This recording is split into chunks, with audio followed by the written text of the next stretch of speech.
Welcome to the Conscious Classroom podcast, where we're exploring tools and perspectives that support educators and anyone who works with teams to create more conscious, supportive, and enriching learning environments. I'm your host, Amy Edelstein, and I'll be sharing transformative insights and easy-to-implement classroom supports that are all drawn from mindful awareness and systems thinking. The themes we'll discuss are designed to improve your own joy and fulfillment in your work and increase your impact on the world we share. Let's get on with this next episode.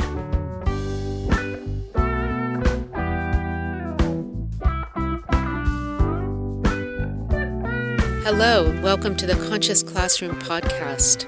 My name is Amy Edelstein. Today we're going to talk about work balance in the time of COVID-19, working from home, and during the regular school year that we can imagine going back to. So many teachers I know, even before this time, were feeling exhausted and burnt out. There was a lack of focus. There's so much uncertainty, it makes it hard to know what to do next. There's so many changes. We don't need to take on any big projects. So how do we create balance in our lives? How do we define boundaries when we feel like all the edges are getting blurred? Today we're going to talk about that, and we're going to do some practice, because more than anything we probably all need to simply put self-care first, not learning more about it, but learning from the actual doing. And with that in mind, let's start with a simple and easy mindfulness exercise. Bring yourself into a comfortable position with your spine tall, your vertebrae evenly stacked. And if you're listening to this multitasking, put a pause on that email, put down the paper you're grading, put away that book that you're scanning, and allow yourself the luxury of enjoying existence as it is.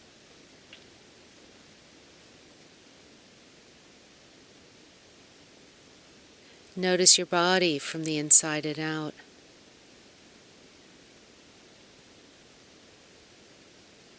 Without judgment, without criticism. Let a smile come to your lips, a little curve upward.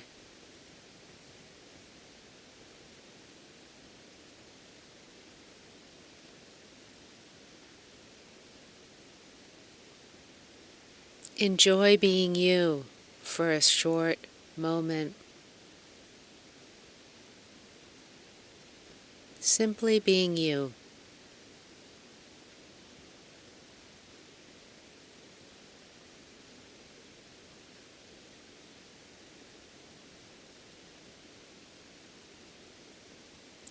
And allow that smile on your lips to spread. A happy feeling throughout your body, a happy feeling in your heart.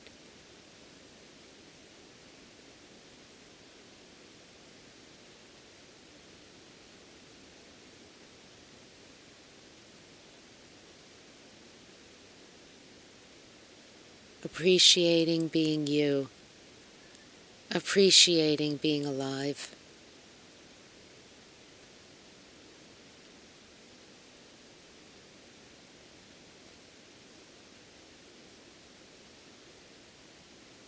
Appreciating all the emotions you're able to feel.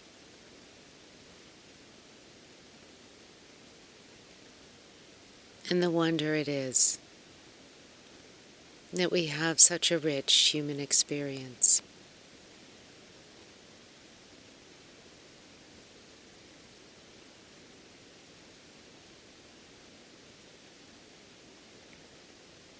Let yourself exhale all the tiredness. Exhaling all the pressure. Exhaling all the worry.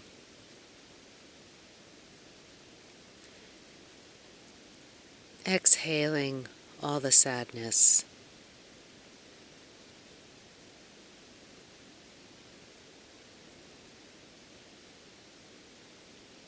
And now exhaling because it feels good to be able to breathe. Exhaling because it feels good to be alive. Exhaling because you have so many gifts to share with yourself first and foremost, and with all those you love, and with the greater world.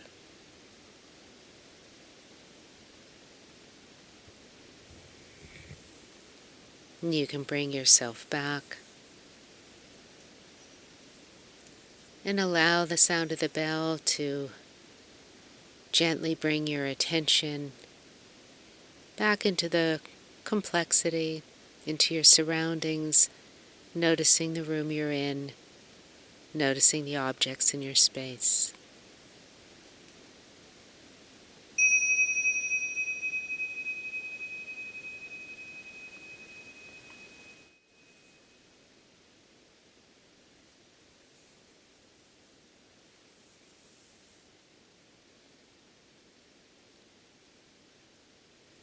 One of the cornerstones of work-life balance, which means many different things at many different times, is making sure that there's something that you do regularly, maybe every day, that's a little passion. It's a little thing you do because you simply enjoy it. Maybe you like journaling. Maybe you like writing poetry. Maybe you like playing guitar. Maybe you like doodling.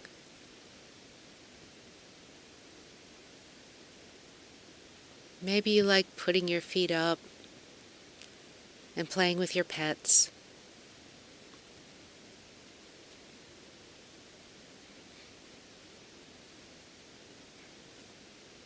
Maybe you like getting up very early when it's still dark and lighting some candles and putting on music that you enjoy. Simply to be. Not to do, not to get ready for, not to become, not from any sense of lack, but from that sense of enjoyment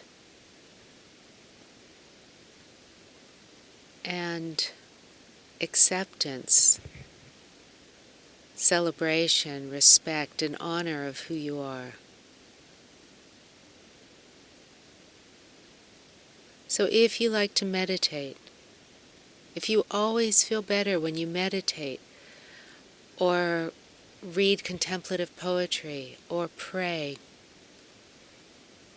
give yourself the time regularly to do that. Whether it's in the morning, or it's when you finish your work obligations, before grading papers and calling students' parents bleeds your day into night. Do that which you love to do for 10 minutes, 20 minutes, 30 minutes. Give yourself that joy. When you give yourself that joy, when you come to the end of the day, you'll feel complete. You'll feel like it was a day well lived. Because that joy is more than simple appreciation or happiness, a lighthearted happiness at a particular hobby you enjoy. There's a quality of wholeness and value of our own lives that comes to the forefront of our awareness when we do that. And when we let that value, that caring for our own lives come to the forefront, it has the ability to rejuvenate us and to restore us. When we do that, we have time and energy for our students who may be struggling, for their parents who may be stressed and putting that out on us, for the school district with their endless demands that we're never going to fulfill. When we allow ourselves to do those things that are deeply nourishing and meaningful, we have the ability to, with kindness and compassion for ourselves, for our colleagues, for the people asking unfair things of us, to draw boundaries, to set limits, to contain the endless demands.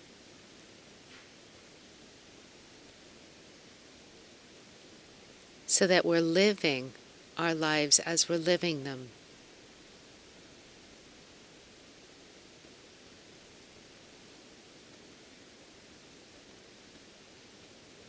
So that we're experiencing fulfillment in the midst of unprecedented times.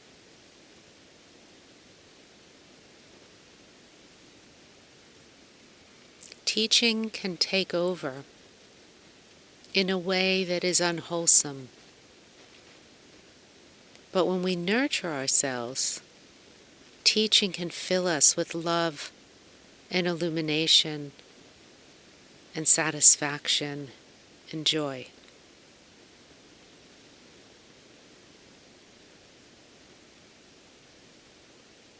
I'm going to give you 3 more pieces of advice, tools that I use to keep things at bay.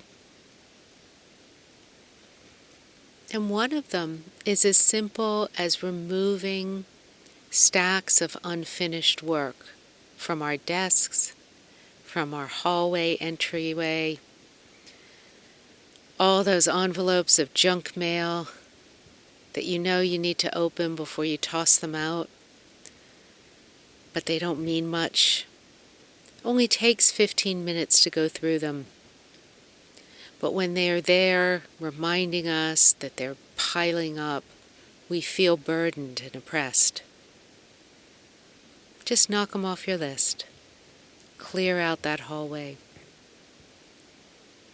Sort out that stack of papers on the corner of their desk so you don't, or put them away somewhere if you really don't need to look at them. But take away that sense of undoneness, that sense of accumulation, and allow yourself to feel complete as you are. And the third and final tip I'm going to give you is to break down those big projects into smaller ones. I'm building a new online course for my students. So many pieces. It's not going to be done for at least 6 weeks. But I know that today I finished something important. I hit a deadline. I made my timeline for one part of the project. So I can't see the end yet, but I did accomplish something today. And so instead of feeling like I still have so much more to do and endless things to accomplish, I know I finished that piece. and that's satisfaction. So you come to the end of the day. Maybe you've graded 10 out of 24 papers for your students, submitted 6 out of 18 grades that you need to get in. So you've finished a third. Well done. Tomorrow you'll do another third. The day after you'll do another third. They're not all going to get done today. But note the accomplishment. And when you're done with that milestone, resist the temptation of checking your email one more time or fitting in just one more later on.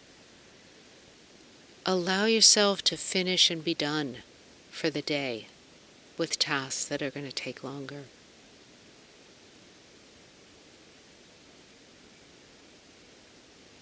Caring about ourselves in this way, in this mindful way, allowing ourselves the joy of resting our attention just openly, with love, with ease, with generosity of spirit, ensures that we're living our life as it's happening, even in the midst of so much uncertainty and change. This is the only life we have, and it's now that we're living it. So I support you, and I encourage you, and I praise you for building some structure into your life that's focused around joy, that's focused around your own well-being, your own upliftment, your own satisfaction, your own positivity.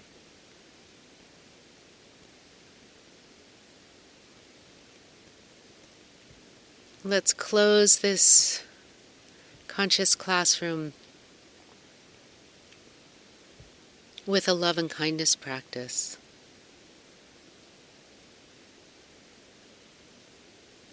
Bringing yourself to your mind's eye. Let any of the imperfections you may think that you see in yourself, let them dissolve. Let them be like snowflakes on a spring day. They flutter around, but once they hit the ground, they vanish. Let those imperfections vanish.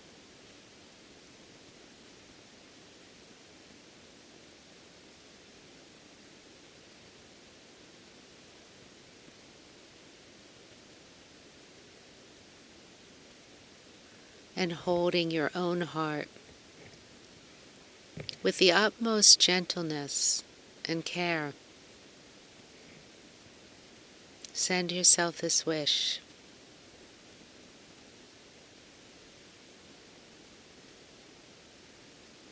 May I always experience the wonder of being alive. May I always feel the grace of the unknown and unexpected that will light up a smile on my face.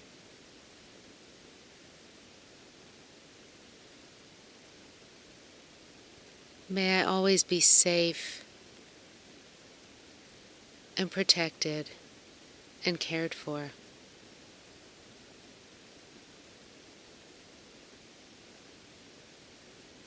And may I surround myself with a huge bouquet of love and kindness.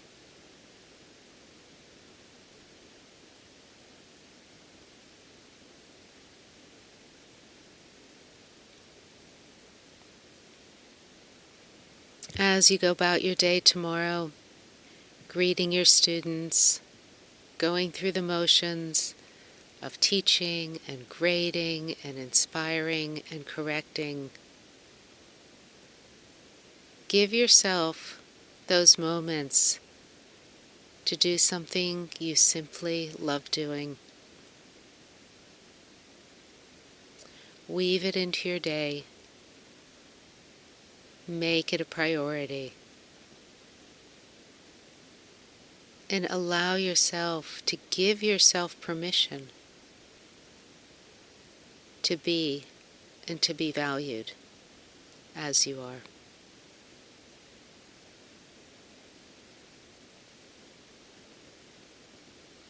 Thank you for listening. I wish you good health. Till next time. Thank you for listening to The Conscious Classroom. I'm your host, Amy Edelstein. Please check out the show notes on innerstrengthfoundation.net for links and more information. And if you enjoyed this podcast, please share it with a friend and pass the love on. See you next time.